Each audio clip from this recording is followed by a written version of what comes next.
Hello, ഇന്നത്തെ recipe ഒരു beef മന്തിയുടെ ആയാലോ? അപ്പോൾ വീഡിയോ കാണുന്നതിൻ്റെ മുമ്പ് എൻ്റെ ചാനലൊന്ന് ലൈക്കും സബ്സ്ക്രൈബും ചെയ്ത് കാണാൻ ശ്രദ്ധിക്കണേ.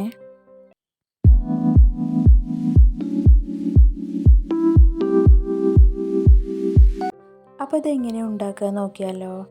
അതിനായിട്ട് 2 മീഡിയം സൈസ് ക്യാപ്സിക്കം ഞാൻ ചെറുതായി അരിഞ്ഞെടുത്തിട്ടുണ്ട്. അതുപോലെ തന്നെ അതിലേക്ക് ആവശ്യത്തിനുള്ള മല്ലിയില. ഇനി ഇതിലേക്ക് ചേർക്കാൻ പോകുന്നത് ചെറുതായി അരിഞ്ഞ പുതിനയിലയാണ്. അപ്പോൾ അതും കൂടെ ചേർത്തിട്ടുണ്ട്. ഇനി ഇതിലേക്ക് ചേർക്കുന്നത് ചെറിയ ജീരകമാണ്. അപ്പോൾ അതൊന്ന് നന്നായിട്ട് ചതച്ചെടുത്തിട്ടുണ്ട്. ഞാനിത് 2-2.5 സ്പൂൺ വരെ ചേർത്തിട്ടുണ്ട്.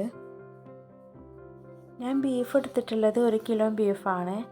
ഇനി ഇതിലേക്ക് ചേർക്കുന്നത് കുരുമുളക് പൊടിയാണ്. അപ്പോൾ അത് എരിവിനനുസരിച്ച് എരിവ് എങ്ങനെയാണോ അതിനനുസരിച്ച് നിങ്ങൾ ചേർക്കുക. ഞാൻ ഇപ്പോൾ ഇവിടെ 2-3-4 ടീസ്പൂൺ വരെ ചേർത്തിട്ടുണ്ട്. ഇനി ചേർക്കാൻ പോകുന്നത് മാഗി ക്യൂബാണ്. അത് ഇതുപോലെ കൈകൊണ്ടൊന്ന് പൊടിച്ച് ഇതിലേക്ക് ചേർത്ത് കൊടുക്കാം.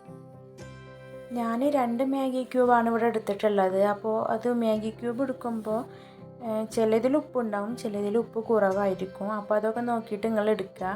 ഉപ്പ് കുറവാണെന്നുണ്ടെങ്കിൽ എക്സ്ട്രാ ഒരു മാഗി ക്യൂബും പാടെ ചേർക്കുക. അതല്ലെങ്കിൽ ഉപ്പ് കുറച്ച് ആഡ് ചെയ്ത് കൊടുത്താലും മതിയാവും. ഞാനിതിലൊരു 125 ml അല്ലെങ്കിൽ 1/2 കപ്പോളം സൺഫ്ലവർ ഇതിലേക്ക് ഒഴിച്ചിട്ടുണ്ട്. പിന്നെ ഇതിലേക്ക് ചേർത്ത് കൊടുക്കാൻ പോകുന്നത് മുഴുവനായിട്ടുള്ള കുരുമുളകാണ്. അത് റൈസിലൊന്ന് കടിക്കാൻ കിട്ടാൻ വേണ്ടിയിട്ടാണ്, നല്ല ടേസ്റ്റാണ്. പിന്നെ ഇതിലേക്ക് ചേർക്കുന്നത് അതേപോലെ ഗ്രാമ്പൂ 2-3 എണ്ണം, പിന്നെ ഏലക്ക.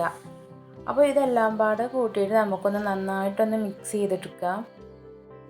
പൊടികളും എണ്ണയും ക്യാപ്സിക്കനൊക്കെ ഒന്ന് നന്നായി ഇളക്കി, എല്ലാം കൂടെ ഒന്ന് നന്നായി ഇളക്കി മിക്സ് ചെയ്ത് ക്യാപ്സിക്കനൊക്കെ ഒന്ന് ഉടച്ചെടുക്കുക.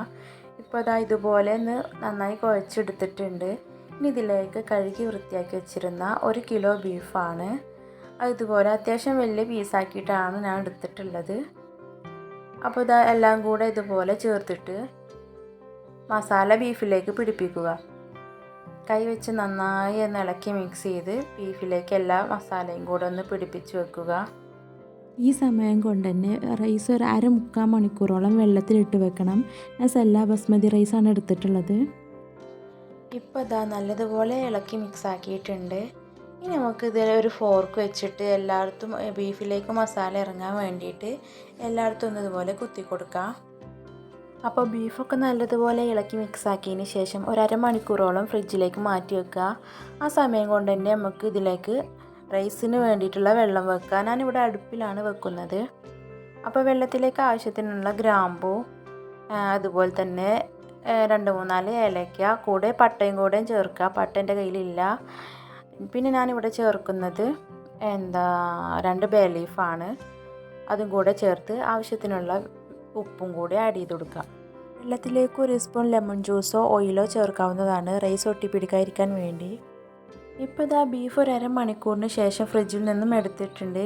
ഇനി ഇതിലേക്ക് 1/4 ഗ്ലാസും കൂടെ വെള്ളം പാടി ചേർത്തിട്ട് അടി പിടിക്കാതിരിക്കാൻ വേണ്ടിയിട്ടാണ് ബീഫ് ഒന്ന് വേവിക്കാൻ വേണ്ടി മാറ്റിയേക്കാം. ഒരു 90% മാത്രം വെന്താൽ മതി. ബാക്കി നമ്മൾ അടുപ്പിൽ ദം ചെയ്യാൻ വേണ്ടി മാറ്റി വെക്കും. ഈ സമയം കൊണ്ട് തന്നെ വെള്ളം ഇവിടെ തിളച്ച് വന്നിട്ടുണ്ട്. ഇനി ഇതിലേക്കൊരു ഡ്രൈ ലെമൺ നടുവൊന്ന് ചെറുതായി തുളയിട്ടിട്ട് വെള്ളത്തിലേക്ക് ആഡ് ചെയ്ത് കൊടുക്കുക. ആ സമയം കൊണ്ട് തന്നെ ബീഫൊക്കെ ഇതാ നല്ലതുപോലെ വെന്ത് 90% ഒക്കെ വെന്ത് വന്നിട്ടുണ്ട്. ഇനി വേറൊരു പാത്രത്തിലേക്ക് ഇത് മാറ്റി കൊടുക്കാം.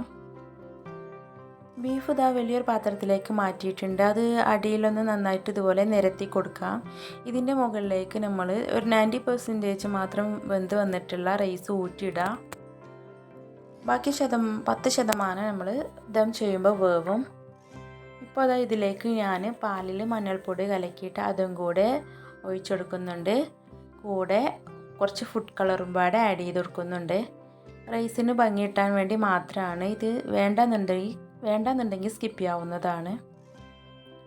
പിന്നെ കുറച്ച് പച്ചമുളകും കൂടി ഇതുപോലെ റൈസിൽ കുത്തി കൊടുത്തിട്ട് ചാർക്കോളോ അതുപോലെ തന്നെ തീക്കനലൊക്കെ ഉപയോഗിച്ചിട്ട് ഒന്ന് നന്നായിട്ട് പുകപ്പിച്ചെടുക്കാം. ഇതുപോലെ ടൈറ്റായിട്ട് മൂടി വെച്ച് കുറച്ച് തീക്കനലും പാടെ ഇട്ട് കൊടുക്കാം. ഇപ്പോൾ ഇതാ 3/4 മണിക്കൂർ കഴിഞ്ഞ് തുറന്ന് നോക്കുമ്പോൾ നല്ല സ്മെല്ലാണ് വരുന്നത്. അതുപോലെ റൈസൊക്കെ പാകമായി വന്നിട്ടുണ്ട്. നല്ല ടേസ്റ്റാണ് കഴിക്കാനായിട്ട്. അപ്പോൾ നിങ്ങൾ വീട്ടിലുണ്ടാക്കി നോക്കിയിട്ട് ഫീഡ്ബാക്കൊക്കെ അറിയിക്കുക.